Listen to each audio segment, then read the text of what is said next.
Hey everybody, it's T. I just want to wish you all a happy Halloween, give you a Halloween special. So today, we're going to go into the Black Death. We're going to go into a story by Jacki Rhyser from the book Intrusion. And we're also going to finish off a portion of Pat's story, part 2, because there's going to be a part 3. I want to thank you guys for joining me. Let me know if you like the background music. I kind of tried to switch it up a little bit, see if that's better. So, let's get it.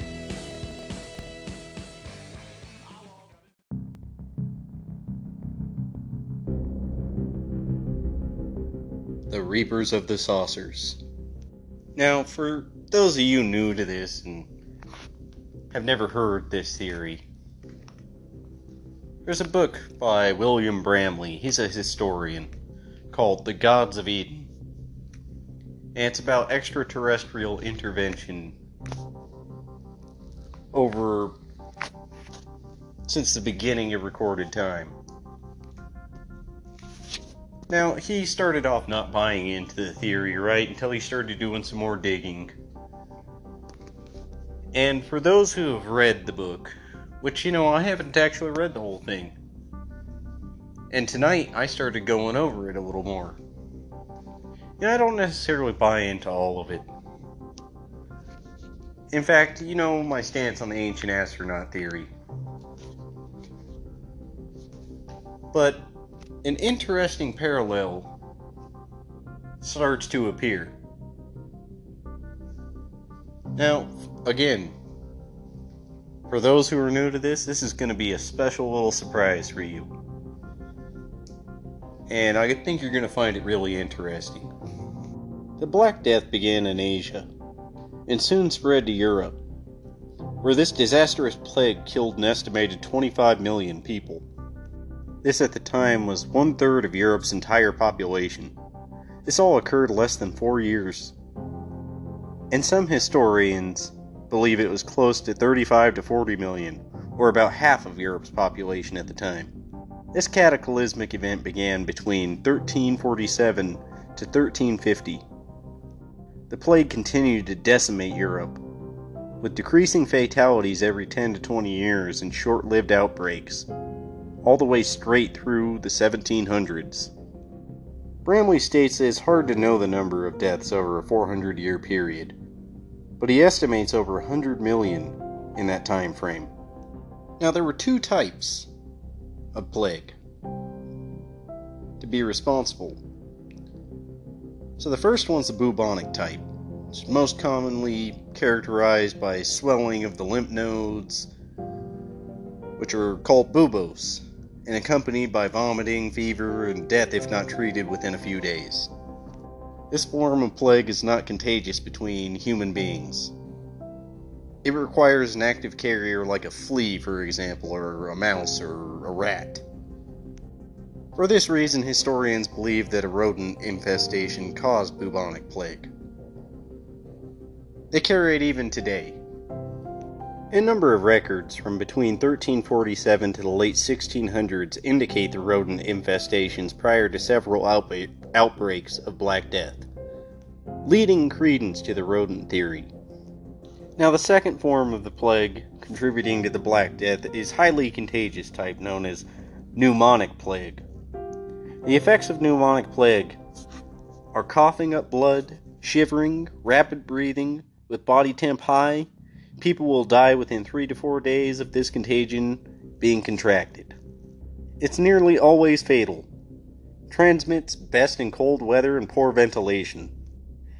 This form caused the most casualties due to crowding, poor hygiene, and ventilation issues at the time. But Bramley notes that enigmas about the plague outbreak still exist. Outbreaks occurred and weather was warm and summery in uncrowded regions, and not all outbreaks of the bubonic plague were preceded by rodents, rather only a minority. So one of the questions posed is, how was it able to strike isolated human populations, which had no contact with earlier infected areas? Well, being a historian, he notes, you could simply solve this by going back to the records and reports at the time and finding stories, finding out what happened. And what he found was unbelievable, stunning, and would seem like the theories of a crazed man. Odd entities and strange mist. Foul-smelling mist. Of all regions of the world that the plague broke out in, not only Europe. The mist was preceded by usually bright lights appearing in the sky. He notes the lights in the mist were actually reported far more than rodent infestations, and in more regions. The plague years were in fact a period of heavy UFO activity, quotes Bramley. What then were the mists? He notes germ weapons. This is a possibility. This is a conclusion that he draws because the US and the Soviets at the time had a very large stockpile of weapons, including Bubonic Plague. They are kept in canisters, which are aerosol-based, and when sprayed, causes big clouds of thick mist visible to the eye. Now, the parallels with the ancient outbreaks of the Pneumonic and Bubonic Plague are quite striking. People report foul-smelling mist coming through before an outbreak occurs. That is a striking parallel. I will have to give him that. Now, I will state at this point, there are two main theories when you look at this. One was proposed by William Bramley, which is the bright lights were UFOs and entities would spread the mist. That's a pretty good one. But I also like Sir Fred Hoyle's theory. Now, he was an astronomer, a physicist. I mean, he was a smart fucking guy. One of my heroes, actually. And his theory, and he actually has charts. It's in a book called Diseases from Space. It's one of my favorite books. He has a chart of the comets being noted during the Black Plague and how they would spread the disease. Now, this goes into panspermia, building blocks of life being found throughout the universe, comets carrying those building blocks, perhaps even foreign ones to our bodies, which would make us sick because our bodies have never been exposed to that. Now, I like that theory just as well. Now, personally, I lean more toward that theory. But again, I haven't actually read all of this, so I'm learning it with you. I knew about it, but I've never actually picked it up because I go over so many other things. So we're going to find out which one's kind of a better theory with this as well as we go through this, but so far I'm pretty shocked.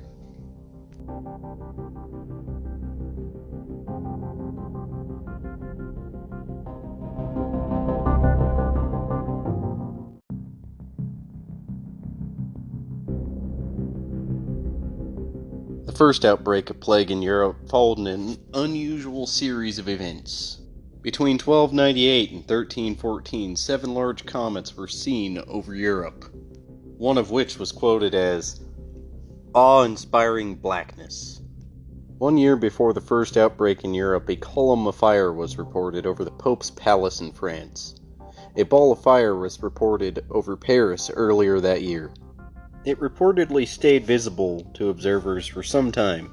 Now, back then, people thought things in the sky were omens of plague and epidemics. They were very superstitious. But going over this book, there seems to be a lot of parallels with that. And we're going to see a little bit more of that.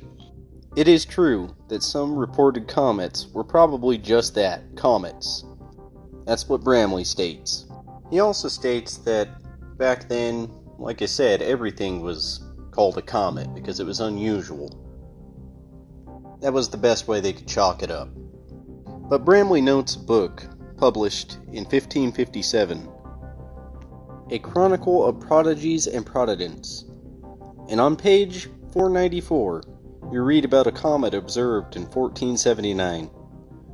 It was seen over Arabia, and it was in the shape of a sharply wooden beam, looking much like a half of a rocket, within the clouds and having portholes taken from eyewitness testimony.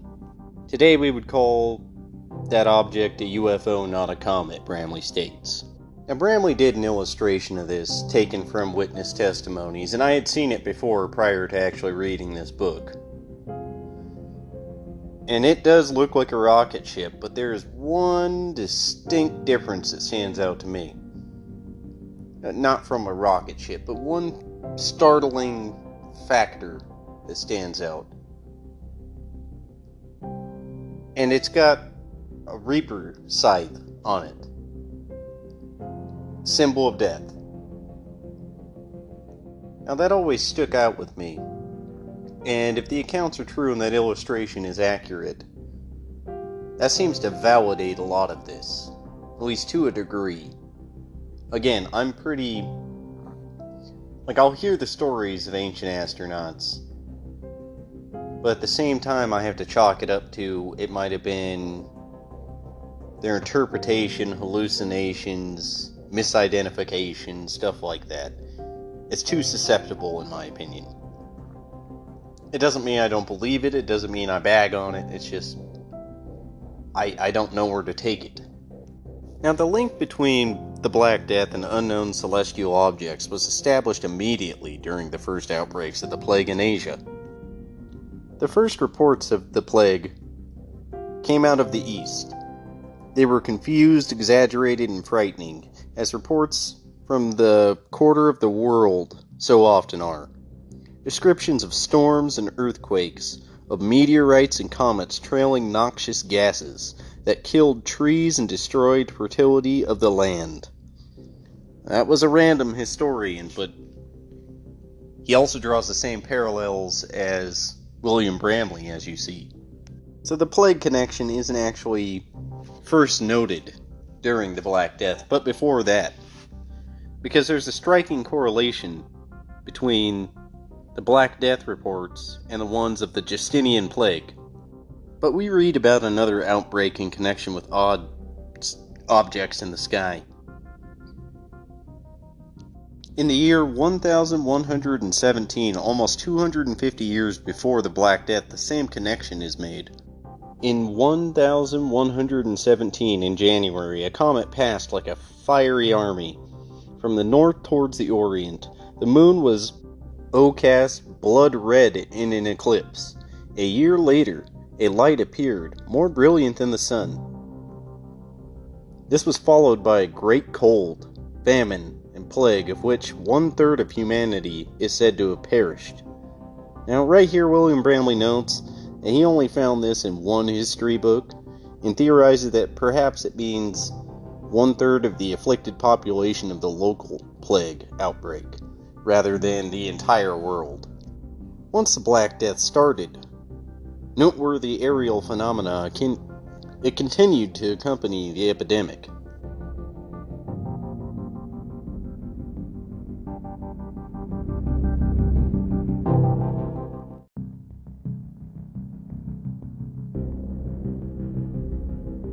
Reports of many of these accounts were assembled by Johannes Noel and published in his book Black Death, A Chronicle of the Plague in 1926. According to Noel, at least 26 comets were reported between 1500 and 1543, and 15 or 16 between 1556 and 1557. And in 1618, 8 or 9 were observed. Mr. Noel emphasizes the connection between the plague and the sky phenomena, or comets, and quotes one tale. Now I'm going to give you a quote, but I'm not going to go into all the names because I can't pronounce them all. In the year 1606, a comet was seen, after which a general plague traversed the world.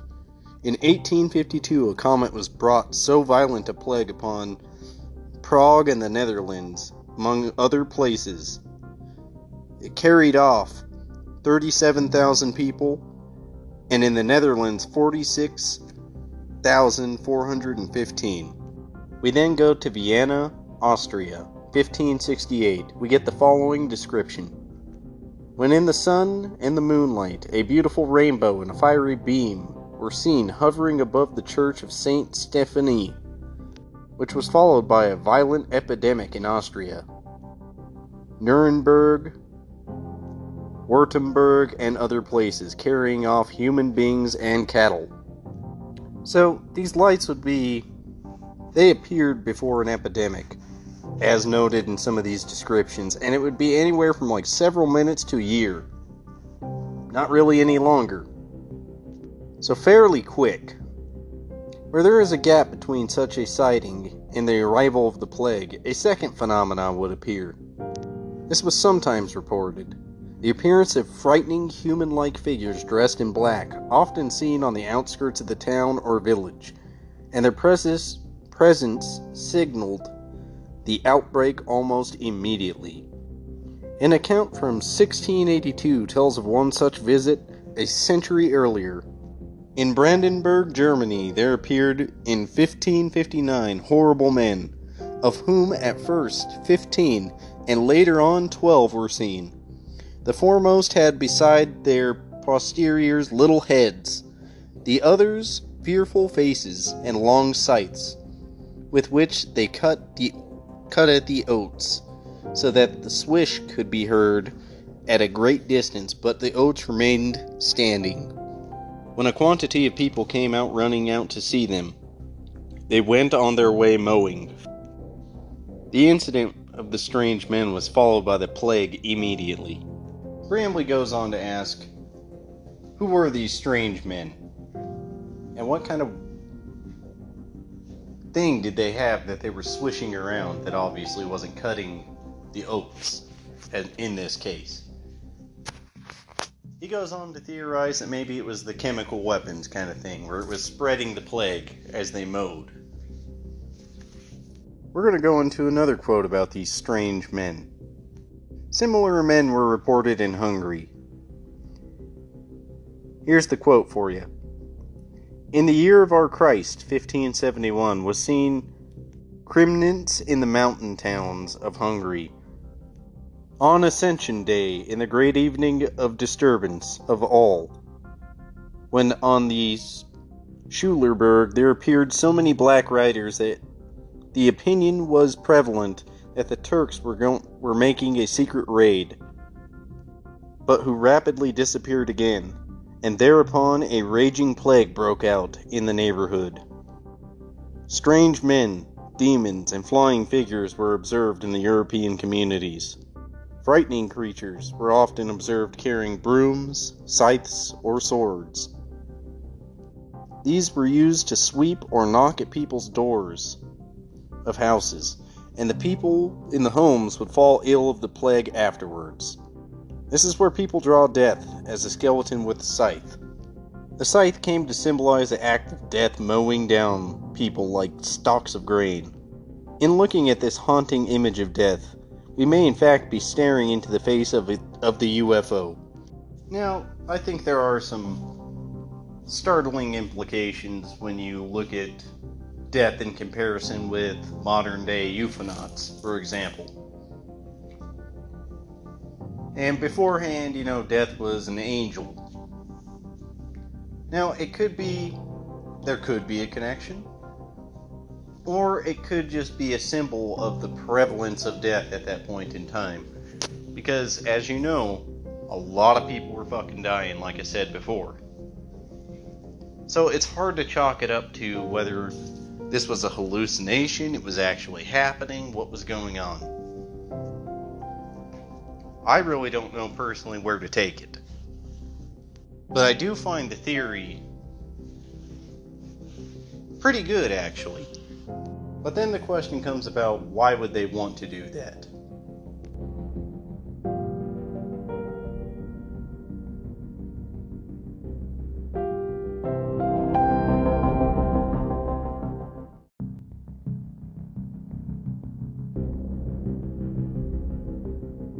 One account stresses the fact that rather than the plague being contracted person to person, it was a pestilent, deadly, stinking air that did it. During the whole of the year 1382, there was no wind, in consequence of which the air grew putrid, so that an epidemic broke out, and the plague did not pass from one man to another, but everyone who was killed by it got it straight from the air. So, we're going to move on, and we're going to point out a very interesting warning that people would give at that time. So I'm going to quote William Bramley again on this one. The mist or plague poisons were thick enough to mix normal air moistures and become one part of the morning dew. People were warned to take following precautions. If newly baked bread is placed for one night at the end of the pole, and in the morning is found to be mildewed and internally grown green and yellow and uneatable, and when thrown to the fowls and the dogs causes them to die from eating it. In a similar manner, if fowls drink in the morning dew, and die in the consequence, the plague poison is near at hand. So what these are a few other good examples that he makes of this pestilent fog, or mist. Now, he's got a lot of quotes in his book, and I'm not going to quote them all, because we've already done like 15 minutes worth of quotes, or 20 minutes. I'm going to throw a couple more in here, but not a whole lot. So Bramley also notes these thundering noises before plagues would break out. They usually accompanied strange aerial phenomena in the sky. Now, with modern UFO abduction cases and contact cases, it's often reported, you'll hear like whooshing sounds, or vibrating sounds almost. It's the best description I can give of it. During the plague of 1565 in Italy, rumblings of thunder were heard day and night, as in a war, together with the turmoil and the noises, as of a mighty army. In Germany, in many places, a noise was heard as if a hearse were passing through the streets of its own accord. Other less frequent omens were also reported in connection with the Black Death. Some of those phenomena were obviously fiction. Significantly, the fictions were not widespread, and were rarely reported outside their communities in which they originated. So Bramley then notes contactees, and we're going to throw abductees in here too, and how in the 1950s and 60s, and actually further on with abductions, the UFO occupants would tell us, they were here to help us stop diseases on the planet, put down the nukes kind of thing. His question about this is, if that was what they were saying, then why cause these pestilent plagues to break out? Not only did it have a huge death toll, but it had major psychological and sociological wounds. People believed that God's wrath for their sin had caused the plague, and caused deep introvision. The plague brought about ethical decay. In a dying environment, many people will not care if they're right or wrong, doing the right thing, because they're going to die anyway.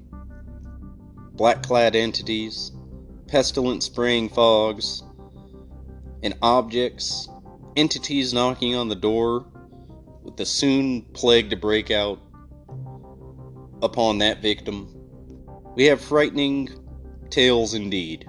The question is, was it rodents and hallucinations? Was it comets carrying pathogens with them? Or was it otherworldly extraterrestrials causing plagues and disasters? Send me a message and let me know what you think about it. Now, it is true that UFO occupants are often reported wearing black cloaks. Now, does that necessarily draw a connection? I don't think so. Through some of the quotes that I gave, obviously there is some strange aerial phenomena that could be attributed to comets. Again, the part with ancient astronaut theory is it's open to interpretation. It's hard to tell whether they're not hallucinations, but misinterpretations. But that still wouldn't explain the entities, unless that were a hallucination. But hallucinations don't knock on your fucking door. So, I don't know, I'm a little torn on it, but it's a nice little Halloween special part for you. So the question is, if this were extraterrestrial, then why? Why would they do that? So if you have any good theories, let me know.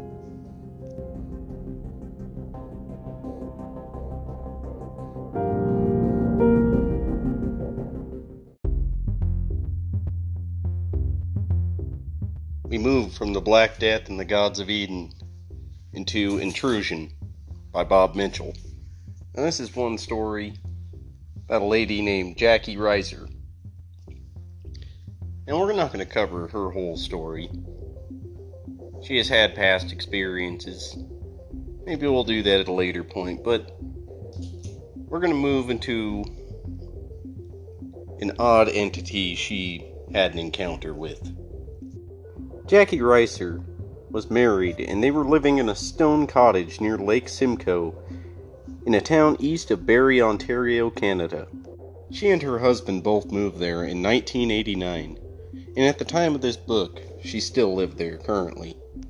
She always felt a strange feeling in the hallway near the bathroom, close to her bedroom. She goes on to state, "The only way I can describe it is that it's if there was some type of energy force at that particular spot." Although Jacki and her husband Albert became aware of this spot, they kept it to themselves until visitors and relatives started to notice. To quote Jacki, "I guess it was my truth antenna. I wanted to see if anybody else felt it." Others in fact did. One example is her sister, who didn't even like going to that part of the home, and didn't know why. Jacki always kept the light on in the bathroom, and the light illuminates this odd area in the house. She exclaims, "It's as if you suddenly smack into something very uncomfortable feeling. If I never had to go down there, I never would. I have lived here for the past 20 years, and it's still there." On one very strange night, Jacki found out exactly why. At this time, Jacki was in her mid-40s, and she was standing in the hallway just outside of the bathroom. It was the middle of the night, and she was unaware how she came to that spot. She doesn't remember leaving her bed. She must have simply just come to at this spot. She then notes that she's alone in the hallway and can hear her husband Albert snoring in the other room. She then became aware of an odd presence nearby. A strange-looking tall being standing next to her. The being was much taller than the previous abductors of prior events. He stood at least 8 foot tall. For some reason, she can tell this abductor was a male. She stares unafraid at the entity, and then becomes engulfed in a bright light, as does the being.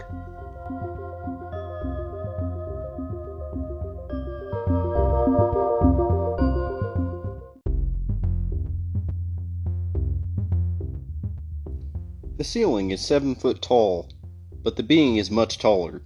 As she stares at the ceiling, she notes something odd indeed. The head of the being is going right through the ceiling, as if the light has somehow allowed this enigmatic creature to go through solid matter. This is quite common trope in alien abduction cases. Usually the beings have a light appear in a room and they can take you through solid matter like walls, windows. They've been known to walk through walls and windows. But at the same time, they're still physiological beings as well. People can feel them and things like that. It's just a momentarily kind of phase through thing. Her eyes, as well as her thoughts, were soon drawn to the top half of the being in her sight. The eyes are captivating. A thought enters the woman's mind. They're huge, like giant big ovals. As she stares into the face of the entity, she then thinks, is that a beak on its face? Where is its mouth? That can't be a beak. As she stares at the being further, she notes the being is thin, as if it was made of light. But the being was also wearing a cloak. She can see through the being. His upper body is very thin. The being then begins to speak to Jacki through her mind. This is how they come in your room. He pointed towards the bedroom and the window as he spoke to her. His arms stretched out in 3 different bending motions until straight. As soon as the enigmatic insect-like being retracted its arm, she immediately became aggravated. She's not afraid, she's angry, and she's yelling at the being. Then nothing but blackness until the next morning. She then notes again, she is not afraid of the insect. Not one bit. She then asks if there was something significant about the number 3.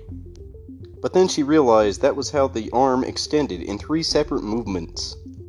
I remember being angry with myself for not asking the being questions, such as who he was and where they came from.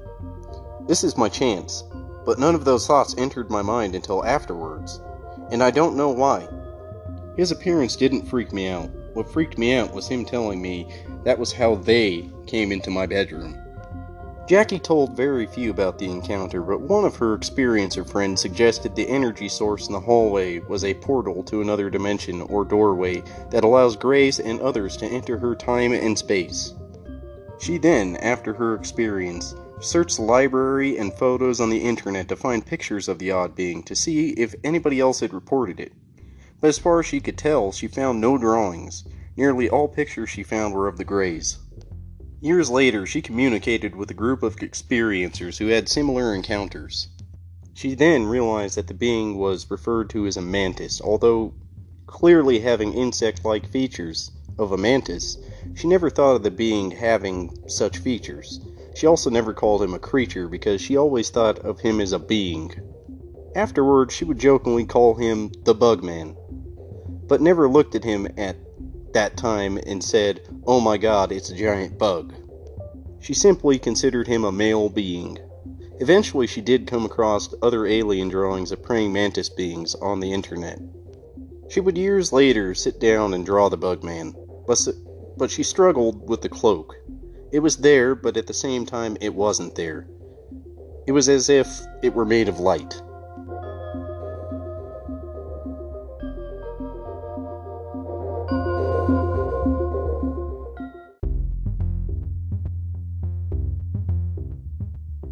There really are no words to describe something that is there, but at the same time, not there. As I was drawing it, I wondered whether he wore the cloak so he would be more acceptable looking to me rather than looking simply like a giant bug with buggy eyes standing in the hallway. While only having the one encounter with the Bugman, she got the sense that she has met him many times. It's like I know him very well. He's like an old friend, but he's not a friend. It's something different. He's really old in our years, but not in his own time reference. He's like a teacher. People say they are doctors, but I don't get that feeling from him. The weirdest thing was where I looked into his eyes in my drawing, and I really felt a deep sense of missing him. It was almost as if I loved him. The way a child loves their parents. My sense was he was very kind. I would really love to see him again. I feel very close to him. The more Jacki drew him, the more familiar he became to her. It just seemed as if he has been with me for a long time. Like my whole life. Looking back, she believes the reason she freaked out when the mantid told her that's how they come into your room is because it was like a parent telling a child something they don't want to hear. I wasn't afraid of the mantid at all. It's the Greys and the brown troll dudes who did all the stuff to me. But he also might have been letting me know that even the Greys and the troll dudes come in my life through the same energy spot.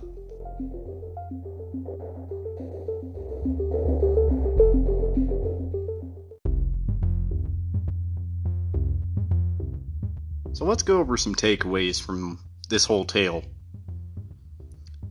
She's seen UFOs and she's had abductions before with no need of a portal, as stated when the other experiencer told her that. So what I'm going to do is I'm going to make a very good point right now. And that is to say,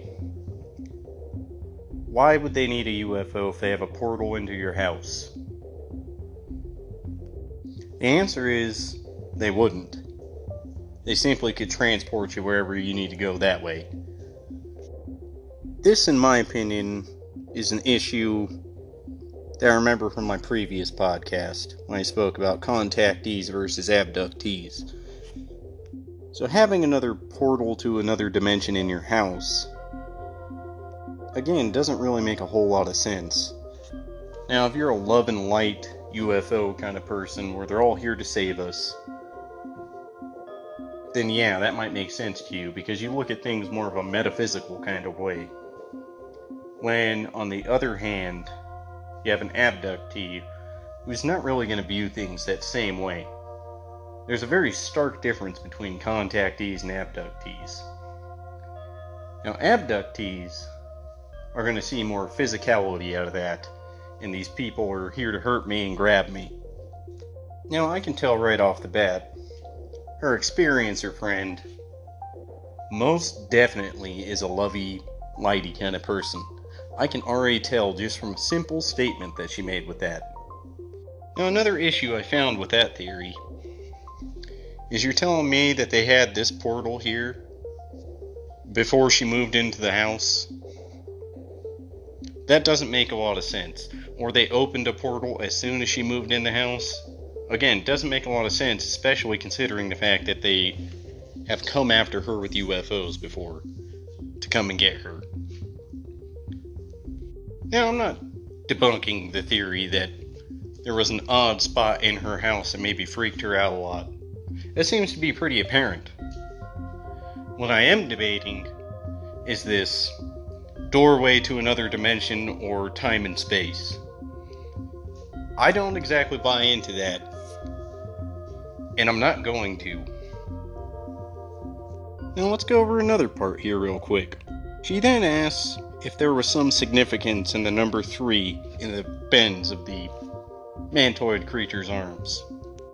Now, in this case, some ufologists and paranormal people would jump the gun and say absolutely.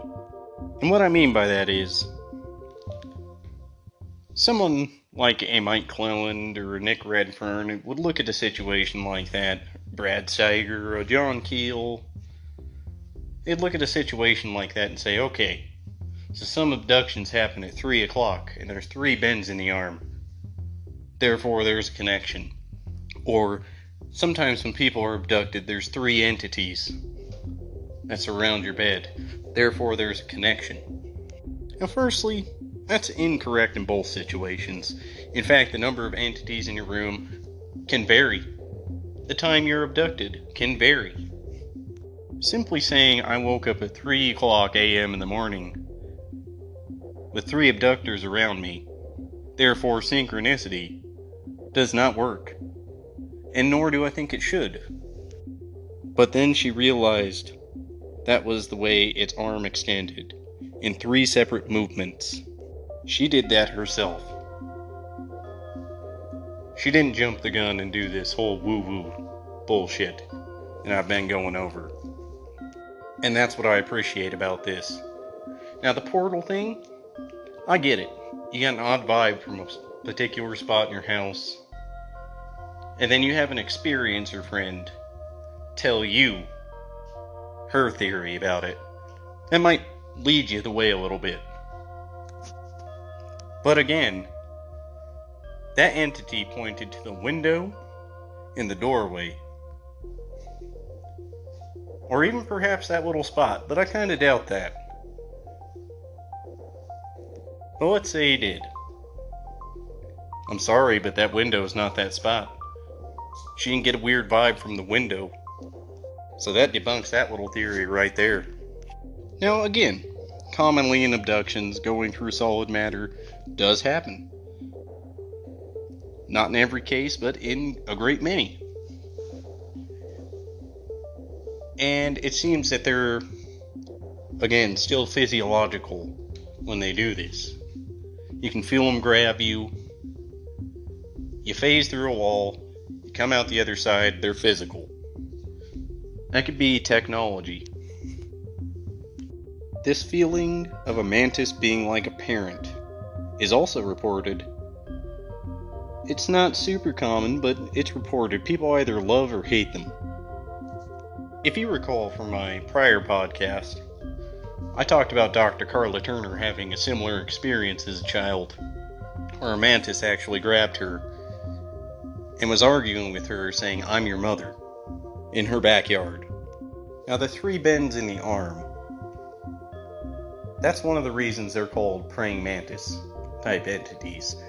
That's reported in, I'm hesitant to say all of the cases, but damn near every case of these insectoids. Usually reported with long, skinny, bony fingers. And in fact, that's what she drew in that book. Now, being knocked out in a dream doesn't happen. Going black is not common in a dream. And we are going to skip my dream that I had as well. We don't need to go into that. But that's not a common thing. In fact, I wouldn't say it's not common, it just doesn't happen. You can't be knocked out in a dream. And that's my interpretation of this. It fits in with your typical alien abduction, or at least scenario. She wasn't actually taken, as far as she knew, but she did go black. So therefore, she very well could have been. She just doesn't remember that part. And we're going to end it on this section. And that's the story of Jacki Rhyser. At least one aspect of it. If you want to hear more about that, shoot me a message, let me know. And we will go over some of those parts of the book too. But right now, we have a prior engagement to get to. And that's Pat's story.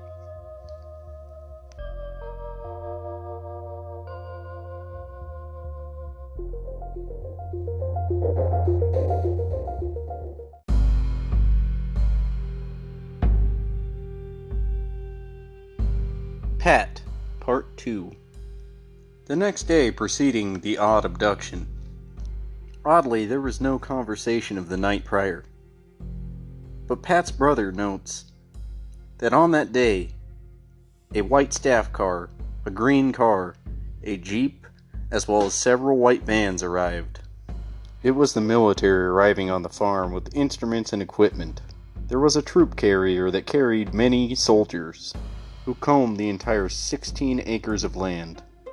Pat's brother stated that he had to move animal feed to the smokehouse, usually kept in the barn, but the barn held a hidden and large truck, military equipment, so he was not permitted to enter.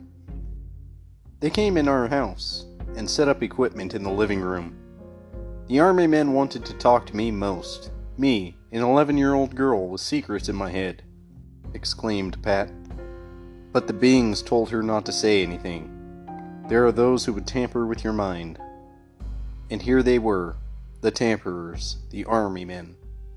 The military would stay an astonishing 4 days. And the only person allowed to go out was Pat's brother, in order to take care of the farm animals. Her brother remembers what was going on outside.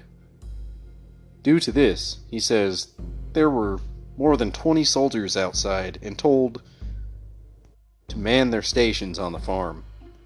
He was then questioned by a man dressed in a white lab coat, who asked about the chickens and the pigs. "Are your pigs out there?" the man asked, gesturing to the boy, and he nodded yes. "Have the pigs been acting funny?" "No," the child said. "Why?" The odd man then said something about minerals in the soil, making animals act strangely.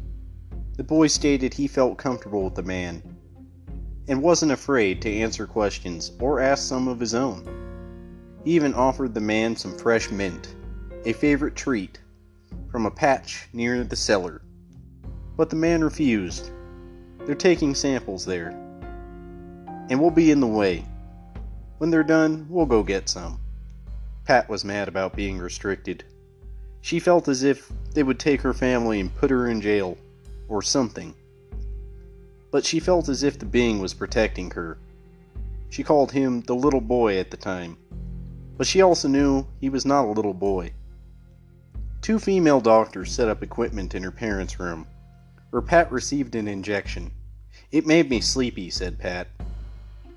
She laid there upon her parents' bed, on a towel, and the child told her story. "I even told them, 'You're in my mom's room, where the white ones were. You don't belong here, but they do.'" Dr. Karla Turner then asked Pat to put herself back in the situation and recount everything she could recall. She went back into her 11-year-old form of mind and began to relive the situation. Pat recounts seeing a man dressed in all-brown uniform and wearing a captain's hat. The man had thick silver gray hair, and speaking to Pat's mother and grandmother holding a file envelope. Then another man appeared, and removed his coat and rolled up his sleeves. His name was Mr. Donaldson.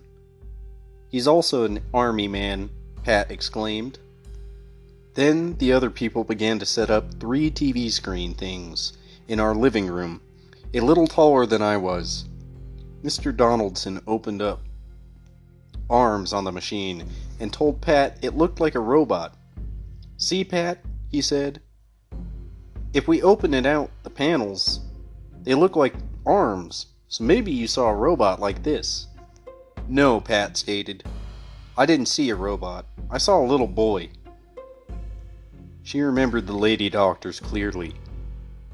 One had a white coat, and the other lady was Dr. Susan.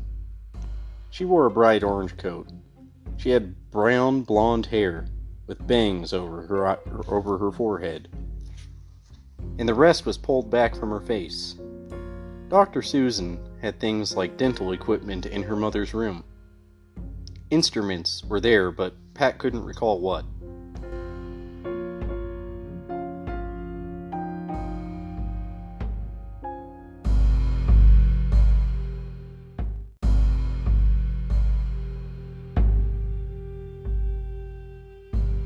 The really clear picture is of a shot wrapped in a cellophane or plastic. It had a hose attached to it, which was also wrapped in cellophane or plastic as well. Dr. Susan began to open the shot. Frightened, Pat asked if she had to get a shot with that thing. Dr. Susan then directed Pat to Mr. Donaldson, who was in the living room speaking angrily to men in the living room dressed in white moon suits, as she describes, and they were holding white boxes without handles. He was saying, "I told you to use the ones with the handles." After Pat received a shot, it made her feel dreamy and willing to talk about her secret memories. She was upset with Mr. Donaldson didn't believe her. "I always told the truth, because my mom hated a liar. So I told the army men about my visit with the beings. I cried when they told me I didn't see what I thought I saw." She figured Mr. Donaldson felt bad because after she cried, everyone was being nice. Pat then questions, "Why did they say I didn't see the little boy? Why did such a wonderful thing as a visit get everyone so upset and mad? And why did I have to get another shot?" Someone asked about the glowing white beings, and Pat said, "They are angels." "How do you know they are angels?" her interrogator asked. "Because they told me so," Pat said. "And what else did they tell you, Pat?" one person asked. "Did they tell you anything else?" "Yes," she replied. "They told me a lot of things, but I can't remember them now. Someday I will remember, but not now." "Why can't you remember now?" she asked. "Because," Pat said, "they said it's not time to remember, and besides, You were coming here, and I can't tell you because it's a special thing. When I'm a lot older, I'll remember what they said and going to happen. Did they tell you what's going to happen? Yes, they did, Pat replied. They told me about the bad time on Earth. I'm not supposed to tell about that. I can't remember now. Well, some of it I remember, like the crystalline ship. They were in it, it was full of light, and I called it crystalline ship because it wasn't metal, like a plane. The lights made everything work by itself, and they moved things without touching them. And even me. They moved me without touching me. They moved me up and down.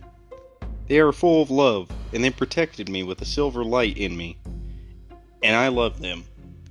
They then asked about the little boy's clothes and hair. Pat felt like the man was dumb for asking such a question. Don't you know, she said, that the beings don't have hair and don't have clothes. The little boy has real big slanty eyes that can film everything inside me, in my head, in my soul. He talks to me in my head and doesn't use his mouth because he only has a line there. He's really skinny, but he doesn't have to eat because he's an angel. Pat states, I thought angels had wings, and I laughed because he laughed with his eyes, because he knew I was thinking about wings. I got kinda scared because I knew he was really an angel then. He knew what I thought. And only angels can tell what you think all the time. Except so can Jesus. So I thought in my head, do you know Jesus? And the beings? And I filled up with a love feeling that kind of made me cry. And know something special. And the being said yes in my head. I said, are you like the angels? And the being said yes, but not as you have been taught. I wanted to stay with them and go back with them. Pat, stop here, said the interrogator.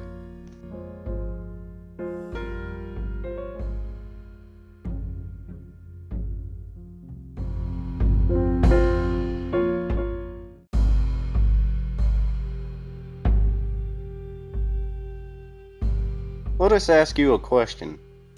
You said you wanted to go back with them. Where do you want to go back to?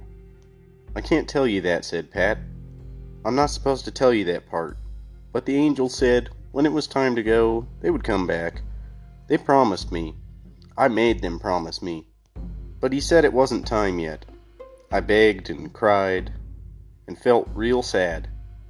Mr. Donaldson asked why I was crying, and I told him because you're making me cry and you're making me tell you. And I'm not supposed to tell. And you think I'm lying, but I'm not. Okay, stop crying, Pat, said Mr. Donaldson. Calm down and listen to my voice. I don't think you're lying, and I won't ask you any more questions if you tell me about the souvenirs. Where are they, Pat? Do you have souvenirs? Pat became mistrustful of the army men, and she felt very stressed. She tried not to say anything more, but Mr. Donaldson asked again, where are your souvenirs? I cried, Pat said. I told him they were mine. She then asked, why did he want them? Pat said they were in a cigar box under her bed. Pat wouldn't give it to them, but her sister went up and fetched it for them. The box contained the green healer stone she placed in it. It was the one that was over her stepfather. It was placed in the white boxes of the men with the radioactive suits from before. I saw my grandmother sitting on my bed with the little kids, and she is crying, said Pat. I asked her if the army men were going to hurt the little boy. Oh, Patty, the grandmother replied, there is no little boy. Pat then explained to her that there was a little boy and that Mr. Donaldson tried to convince her the boy was a robot, but she knew better. Well, Pat, he said then, maybe you just had a dream about a little boy. Was he in your dream? It was a dream. A kind of dream that just seems real. You don't see a real little boy because there are no such things. Yes, I did, she argued, and he came in an orange ball and looked at me in my window and filmed me with his eyes. Did the dream frighten you? Asked Mr. Donaldson. It wasn't a dream, Pat argued, and I was only scared because he looked so different from me, because he was skinny and gray, but I knew he wouldn't hurt me. Pat remembered almost nothing else of her interrogation, although the military people were present for several days. After the army left, she spoke about how my whole family seemed sad, kind of in a daze, and I had no memory of anything after that. We moved to town before my 12th birthday, in August of 1955. But this was not Pat's last encounter with odd visitors. So next week, we're going to conclude Pat's tale. So we got one more act in this. So far, it's quite a fascinating story. Young woman's abducted. Odd experiences. Again, note the blackout part, right? Like getting knocked out. Same as the tale from the last little session. Intrusion. And then the military come, interrogate her and her family, find what they need, stay there for a couple more days, and then they leave. And my guess would be, as a result of the military intervention, they then moved. But there's still more to come, and we're going to go into that next week.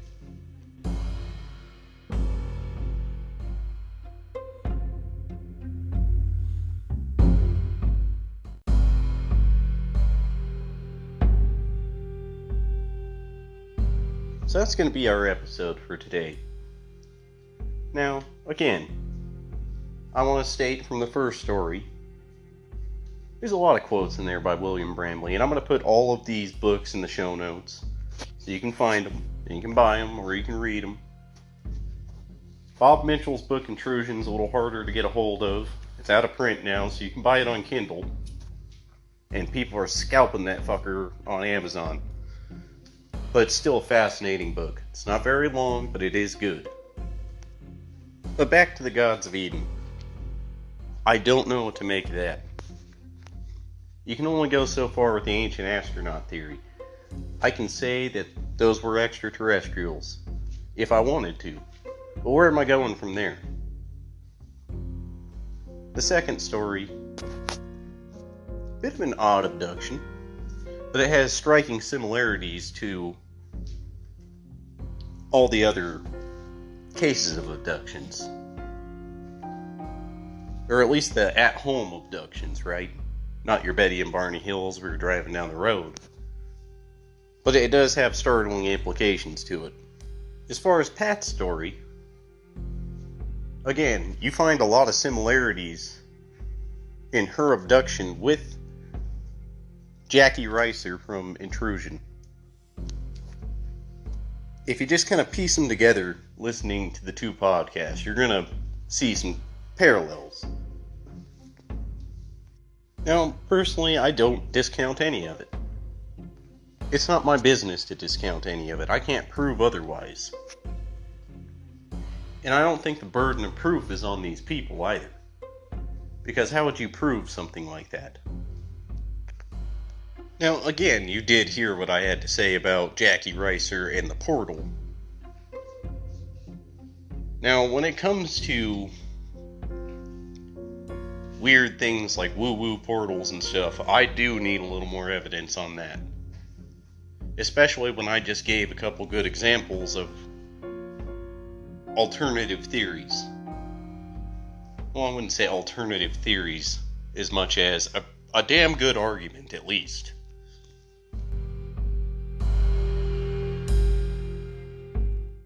Now, that's our episode this week. I just want to wish everybody a happy Halloween.